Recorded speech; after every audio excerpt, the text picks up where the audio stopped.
Well, let's start with, first of all, nice to meet you, Sarah. Welcome to the show. Let's start with M. Night Shyamalan and his passionate mind. So, is that the right impression that, he's on a movie set and he's the most excited of everybody? Oh, there's no doubt. And also, this movie's very personal for him because it's the third movie in a trilogy. And Unbreakable was made almost 20 years ago, and was such an extraordinary movie, and he was being reunited with all these actors that he has real history with, and I was kind of the newbie, and but nobody's more excited on a set than Night. I mean, it's not lost on him how lucky he is to be able to make the movie that he wants to make, and they all come out of here, which is really extraordinary. So he knows exactly what he wants it to be, and he knows exactly what he needs from you, and it's very exciting to be working with someone who has such a sure hand and knows exactly what he wants, and has a very, very excellent way of communicating it to you, so you can try to give him that.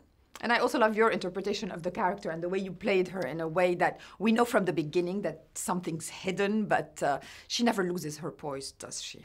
No, I mean, she's a very unique woman, and I think anytime you have a character that does the opposite of what most people, how we normally see that kind of character depicted in movies or in television shows, she's a doctor, but she has real compassion and is real empathy and is in her mind really trying to help them in any way she can.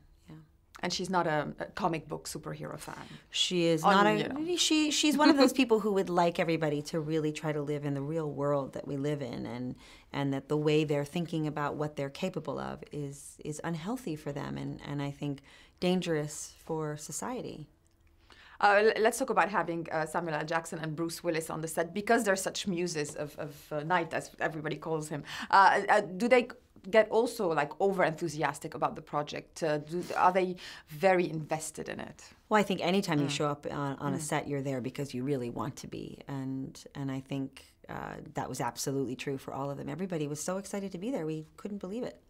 Yeah, no, that's true. Were you a fan of Unbreakable, and what did you most love about it? I loved Unbreakable. It's one of my favorite of Night's movies. I just thought there was something so poetic and beautiful about the idea of superheroes living amongst us as people without capes and iron suits, but with something born in them that made them unique, and something about it just made it all feel really possible. It'd be the kind of thing where when you leave the movie, you look to the person to your left or right and like,